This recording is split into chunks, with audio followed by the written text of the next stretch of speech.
The zoo hypothesis proposes that higher intelligences may be monitoring Earth. This intelligence would shy away from direct contact with us. Its behavior would be completely mysterious to us as zoo animals. A provocative hypothesis that was put forward to explain why there is no official contact between humans and UAP occupants. That is exactly what a new study suggests, which has found interesting patterns in UAP activities around the world. That's what we are talking about now.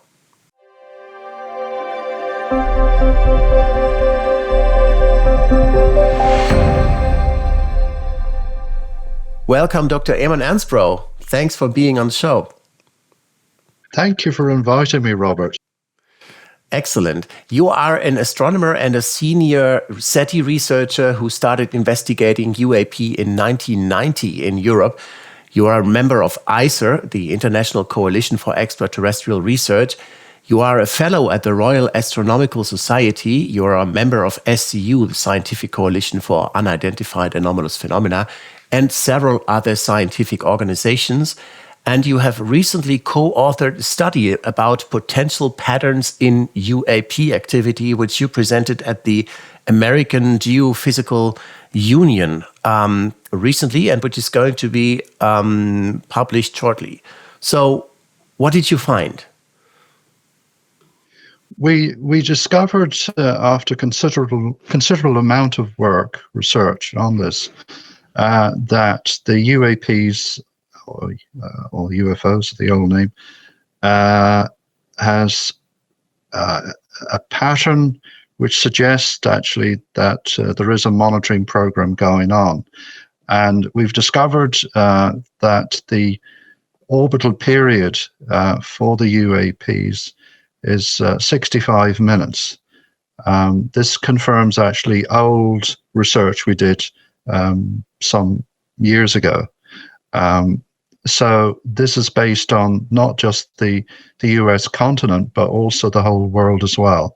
The US continent would be using the NUFORC database, where the whole world is using, we used Hatch, which was very reliable as well. And so how many UFO sightings have you taken into account, and have you made sure that those are not of terrestrial origin?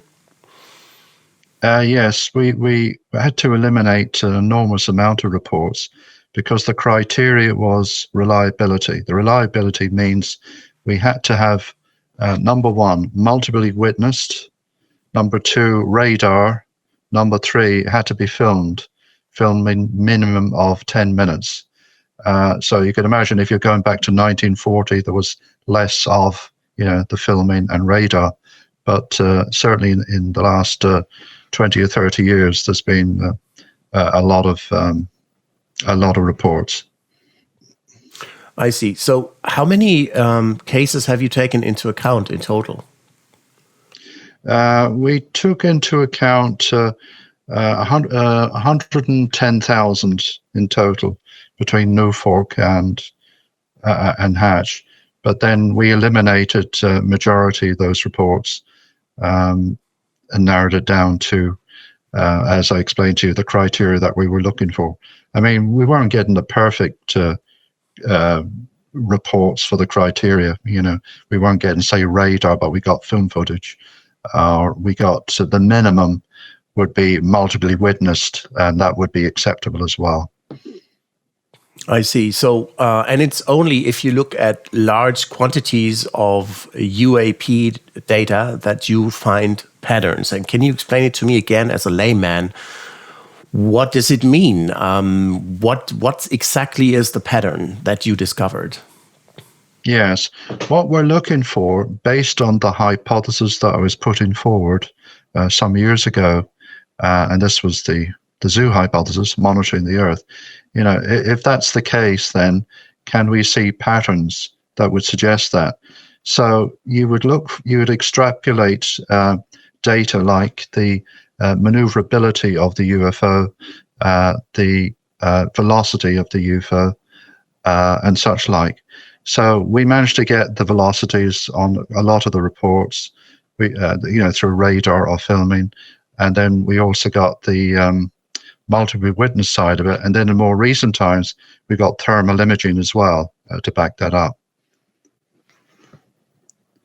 And so, so what exactly did you find out then? Well, what we found is that in the not just the UFOs that were at low altitudes, the ones that most people see, but even from a military point of view, and not just in the US, but also in Europe and the Far East as well, that at high altitude, the UFOs are appearing at very high altitude. So we managed to get data on the direction of the movement. Which it was what was common was ascending and descending in a vertical sort of movement. So that was very useful, which also suggested that we may be dealing with UAPs that are on the outer fringes of the Earth. That is, in the not as high as LEOs, low Earth orbiting satellites, which would be around 100 kilometers to 400 kilometers, but it could be less than that. Could be about 70 or 80 kilometers. So the hypothesis would suggest that they're using some sort of, we'll call it, I know people have been using the word mothership, but, some sort of supercraft, which ejects these probes.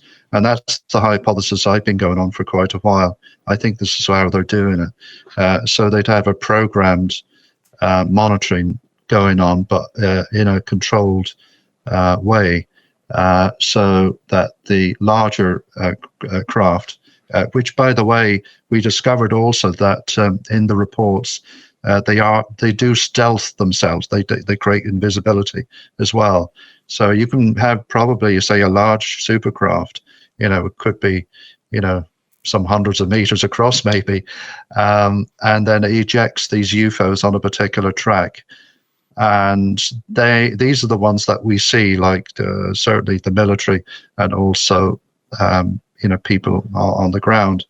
And then they're only around maybe only for a few minutes on average, and there could be a number of them actually spaced out along the track or in the general area of the track. If there's something of interest by the UFOs, the UFO nauts or the intelligence, it seems that they go off track. Now, this is only a theory I've been working on for a while now. For example, going off track would mean if there was something of interest like nuclear silos, and that has been the case because I found that even in those reports, they don't seem to fit the research that I'm doing. So I think that's like an additional thing, that there's something of interest for the UFOs.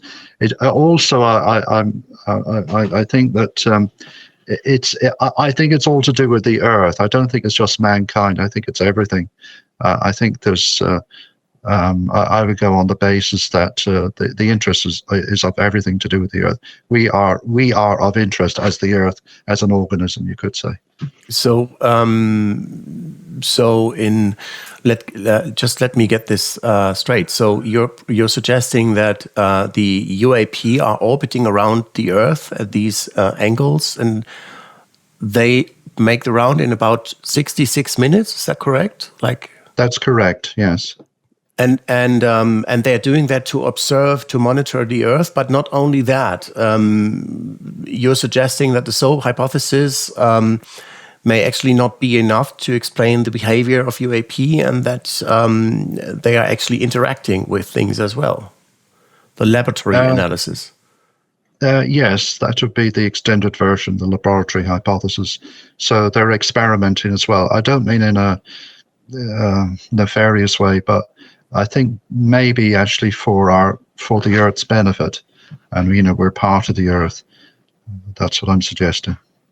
Okay, so laboratory. Can you put it again in words? What's the laboratory analysis? Okay, this is a new extension to the zoo I'm proposing, whereby, for example, you'd have intervention where we're not as, from the point of view of mankind, we may not be aligned to for our planetary affairs. So if you take, for example, the nuclear side, nuclear silos and nuclear power stations, there's a lot of interest by the UFOs in that area. That has been proven actually over the last 70 years. That's just an example of that. Now, obviously, there's interaction with humans as well, because even with governments, I feel myself, because the monitoring of everything, including not just populations, but the governments that we vote in, so to speak. I don't think governments are the right, how shall I put it, entities or as a core conglomerate to deal with this. And that's why I think actually it makes more sense that they've gone to human beings on the ground, individuals, and there's an enormous amount of cases. There are some thousands altogether. The most interesting ones for us, actually, when we're doing this research, and I actually presented this in Hesterland there just 3 months ago to a conference there in September, is that we need to include the contactees. I think they're really important in the whole scheme of things. Unfortunately, science in the last 200 years hasn't evolved that way. It's all mechanistic. We need to bring in the experiential into this. So because now actually there is interest now, as you probably know, in the last year or so, that there's a consciousness factor involved. I mean, why is it that no scientists have discovered this before? They're putting up cameras everywhere, and when you talk to scientists, or when you have talked to scientists, they would always say, "Well, we cannot reproduce this phenomenon. It's elusive." How did you manage to overcome this? Well, I've done similar work to other scientists. Well, very few of them, of course. Very similar to what Hesterland established there back in the 80s. I was getting data through specifically designed detection systems at specific locations where there's a high frequency of UFOs. So you have a cross range which is common throughout the world, that's dealing with the orbs right into cylindrical and the flying saucer, classic flying saucer type shape, and the triangle. But those are much more rare, so to speak. What I did discover is that I actually had done 150 case studies way back in the 90s to try and understand what this was about. Because I was approaching it from a mechanistic point of view, but then I was discovering with all these cases after a while that there's a consciousness connection to this, which I never expected. So I can understand scientists wouldn't be open to entertain something like this, because I also realized in dealing with other scientists, and I do respect everybody where they're at, is that there's a psychological perception problem here. So you really have two worldviews, actually. The main worldview, which is very much materialistic, and then you have the other worldview, which is dealing with a larger reality. You could say that we were already way back up to 200 years ago. We did have metaphysics. Scientists were, researching, which included metaphysics, that is dealing with the real reality of everything in life. But unfortunately, there was a cultural transformation from, say, around the 1830s onwards, that it was becoming a lot more materialistic. Yeah, and something seems to be moving here. There seems to have been some progress lately. I saw that you also contributed to another mega UAP paper, which appeared here on archive.org, which is going to be published, or which is already published, the new science of unidentified aerospace undersea phenomena, co-authored, among others, by Gary Nolan, Peter Skafish Arlingstrand from Norway, Michel Vaillant from GEPON, Hakan Kayal from the German University of Würzburg, and yourself and many other important researchers. What does that tell you about the progress that has been made in recent years about, in the investigation of the phenomenon, in the scientific research of it? Yeah, it's really thanks to what's been happening there in recent years, opening up this arena. Some of us were already in this research going way back, and it was actually good that the main author, Kevin Knuth, approached me, invited me into this, because we had met at a conference in the UK to deal with SETI, and he hadn't realized that I did a lot of work in this area. But of course, I never had presented any material because I had been banned, from conferences, and I've had papers rejected and so forth. But it doesn't affect me emotionally, because if you're dealing with the truth, and I also respect every scientist and everybody in the world that we do have a psychological perception problem here, and until people are ready for this, then to be able to integrate this reality for the future. Yeah, talking about integrating it into our reality, what do you think will be the repercussions for mankind too, if they understand that we are being monitored by some, let's call it automatic control system or meta-human control system, as Jacques Vallée coined it? I mean, what do you think is going to be the repercussions?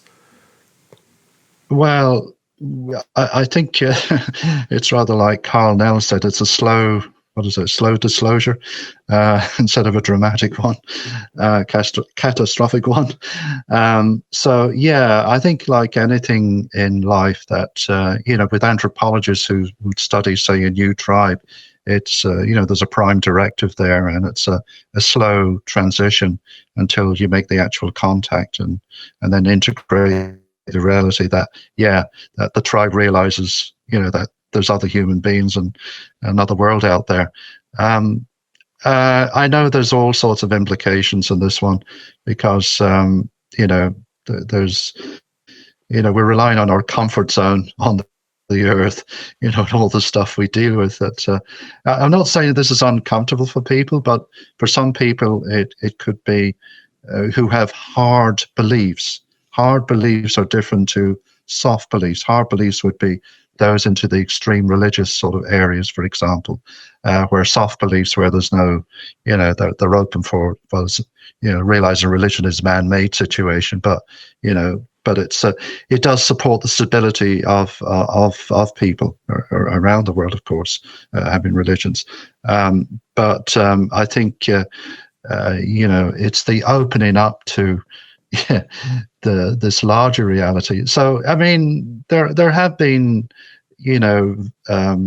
surveys going way back as to the implications. The Bolton Institute back in '61, it wasn't too good, that one. But I think it's very different now with the new young generations coming in. I find them really open for all this. I think it's all the older brethren, will have a hard time on this one. So I think it's a phased transition that we could be dealing with here. Okay. So the implications would be less harsh, we'll put it that way. That's what I'm trying to say. Yeah. Interesting times ahead. Thank you so much, Dr. Eamonn Ansbro. Thank you, Robert. Pleasure again. And thank you all for watching.